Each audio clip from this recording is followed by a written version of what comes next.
میرے ساتھ کسی کو شریک مت کرو. جو 360 بت بیت اللہ کے اندر رکھے ہوئے ہیں, یہ کیوں رکھے ہوئے ہیں؟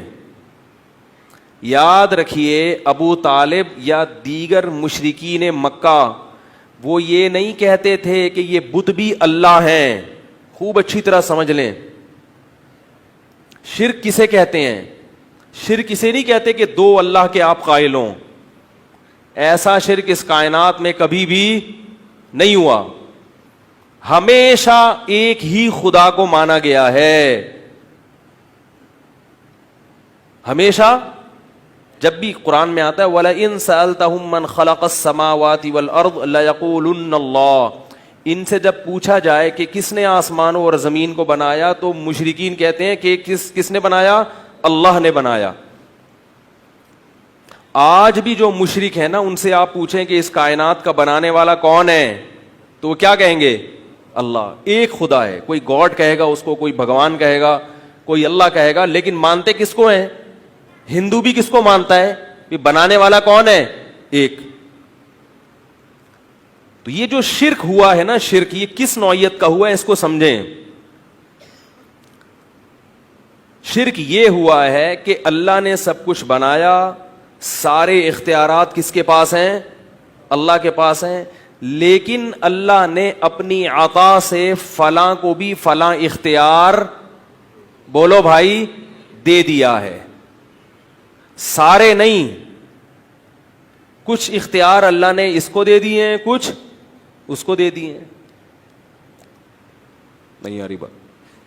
یہ والا جو بت ہے, اس بت کو بھی نہیں دیے. یہ جو بزرگ تھے نا جن کے نام پہ ہم نے بت بنایا ہے, ان بزرگ کو اللہ تعالیٰ نے مثلاً اولاد دینے کا اختیار دیا ہوا تھا. سمجھ رہے ہو؟ لہذا ان بزرگ کے مرنے کے بعد ان کے نام کی صورت بنا کے جب ان کے سامنے ہم جھکیں گے تو اللہ کی عطا سے یہ بزرگ بھی ہم کو, بولو بھائی, اولاد دے دیں گے. عین یہی شرک آج محمد صلی اللہ علیہ وسلم کی ذات کے ساتھ ہو رہا ہے. یہی شرک عین حضرت علی رضی اللہ تعالی عنہ کو مشکل کشا کہنے والے کر رہے ہیں. کہتے ہیں حضرت علی خود سے آپ کی مشکلات آسان نہیں کرتے, اللہ کی عطا سے آپ کی مشکلات, بولتے کیوں نہیں؟ یہ جو نوح علیہ السلام کے دور میں 5 بڑے بڑے بت تھے, ود, سوا, یغوث, یعوق, نصر, یہ اصل میں 5 بڑے بڑے بزرگان دین تھے, اللہ والے لوگ تھے. جب ان کی موت واقع ہوئی ہے تو لوگوں نے کہا یہ بڑے اللہ والے بزرگ ہیں, ان کے نام کی مورتی بنا کر ہم ان سے دعا مانگیں گے ان سے, دے گا کون؟ اللہ. نہیں آ رہی بات؟ اور بعض یہ کہتے تھے مانگیں گے ان سے, دیں گے یہ مگر اللہ کی عطا سے, کیونکہ اللہ نے ان کو اختیارات دیے ہوئے. ان دونوں قسموں کو شریعت نے کیا قرار دیا؟ شرک. کہ اللہ نے کسی کو کسی قسم کا اختیار, سارے اختیارات اللہ نے کس کے پاس رکھے ہیں؟ اپنے پاس. کسی کو نہیں دی اللہ نے. یہ والا شرک ہے جس کی نفی کے لیے قرآن نازل ہوا ہے. آج جب کسی سے بات کی جائے نا مشرک سے, تم رسول سے کیوں مانگتے ہو, فلاں سے کیوں مانگتے ہو, کہتے ہیں ہمیں پتہ ہے کہ یہ خود سے نہیں دے سکتے, لیکن اللہ نے ان کو اختیار دیے ہیں. اللہ نے اپنے حبیب کو جب اختیارات دے دیے تو ہم اگر اللہ کے حبیب سے مانگ لیں تو تمہیں کیوں تکلیف ہو رہی ہے بھائی؟ کیا ہو گیا بھائی؟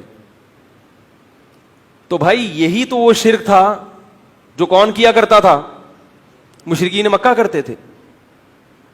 وہ اللہ کے رسول سے نہیں مانگتے تھے, وہ بتوں سے مانگتے تھے.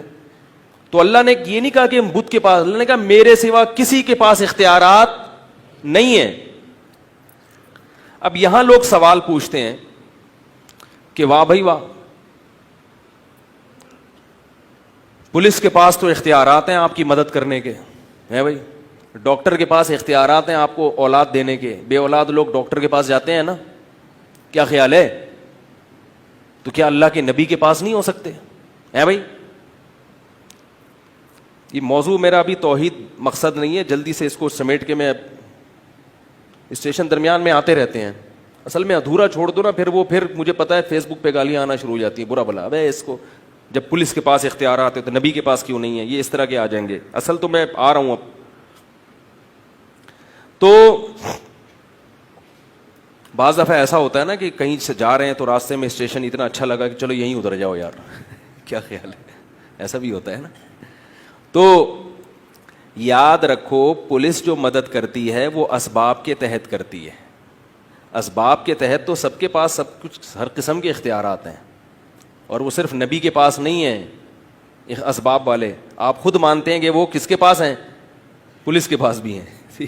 تو پھر پولیس سے معاذ اللہ, پھر تو پولیس کا مقام بھی بہت اونچا ہو گیا نا. آپ مانتے ہیں کہ پولیس کے پاس جس قسم کے اختیارات ہیں, ہم ان اختیارات کی بحث نہیں کر رہے. ایک ہوتا ہے لاجیکلی کوئی کام کرنا, میں آپ سے پانی مانگتا ہوں تو آپ جائیں گے نل کا کھولیں گے, یہ پوری ایک سائنٹیفک لاجک ہے نا, پانی اوپر سے نیچے آئے گا. اور ایک میں آپ سے پانی مانگتا ہوں, آپ چھو منتر کر کے بولتے ہیں بس جب چاہو آپ بارش برسا سکتے ہو, جب چاہو آپ پانی سامنے لا سکتے ہو. ایسا تو نہیں ہوتا, یہ شرک ہے. ڈاکٹر سے جب آپ اولاد مانگتے ہیں تو اولاد نہیں مانگتے, اولاد کی دوا مانگتے ہیں کہ میرے اندر کوئی خرابی ہے, کوئی میڈیکلی کوئی پرابلم ہے, تو کوئی ایسا دوا بتاؤ کہ وہ میڈیکلی پرابلم کیا ہو جائے, حل ہو جائے. جبکہ اللہ سے مانگتے ہیں تو اللہ کو ہم چھوڑ دیتے ہیں کہ اللہ تو جس طرح بھی دینا چاہے, چاہے وہ میڈیکلی پرابلم صحیح ہو یا نہ ہو. زکریا علیہ السلام نے اللہ سے بڑھاپے میں دعا مانگی تھی, میڈیکلی بڑھاپے میں دعا اولاد ممکن نہیں ہے, لیکن کہا تھا مجھے ایسے ہی چاہیے. اللہ نے کہا چلو بوڑھے ہو کے ہی دے دوں گا میں تمہیں. اس قسم کے اختیارات صرف کس کے پاس ہیں, اس میں اللہ نے کسی پیغمبر کو, کسی فرشتے کو, کسی مقرب ولی کو بھی اپنے ساتھ شریک, بولو بھائی, نہیں کیا ہے. اور اگر آپ نے یاد رکھو, خوب اچھی طرح سمجھ لیں, اللہ شرک کے معاملے میں بہت حساس ہے, کیونکہ یہ غیرت کا معاملہ ہے. مانگنا صرف کس سے ہے, اللہ سے. اگر آپ نے اللہ کے سوا کسی اور سے مانگنا شروع کر دیا اور وہ اسباب سے ہٹ کے مانگنا ہو, تو پھر میرے بھائی بخشش کا امکان ختم. اللہ کا واسطہ دے کے کہتا ہوں کہ مزاروں پہ جانا, بولو بھائی, بند کر دو. کچھ بھی نہیں رکھا مزاروں پہ.